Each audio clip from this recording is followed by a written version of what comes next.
Isayas, Kabanata 12.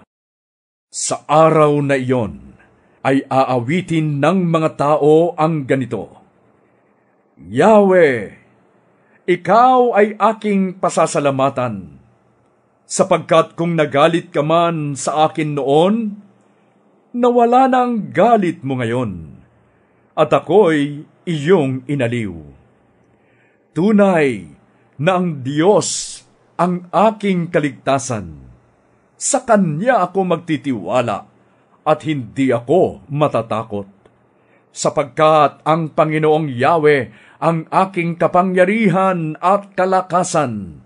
Siya ang aking tagapagligtas. Malugod kayong sasalok ng tubig sa balon ng kaligtasan. Sasabihin ninyo sa araw na iyon, magpasalamat kayo kay Yahweh. Siya ang inyong tawagan. Ipaalam ninyo sa mga bansa ang kanyang mga gawa.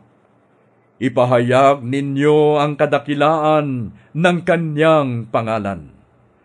Umawit kayo ng papuri kay Yahweh, sapagkat kahanga-hanga ang kanyang mga ginawa.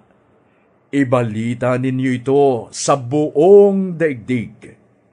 Mga taga-Zion, sumigaw kayo at umawit ng buong galak, sapagkat nasa piling ninyo ang dakila at ang banal na Diyos ng Israel.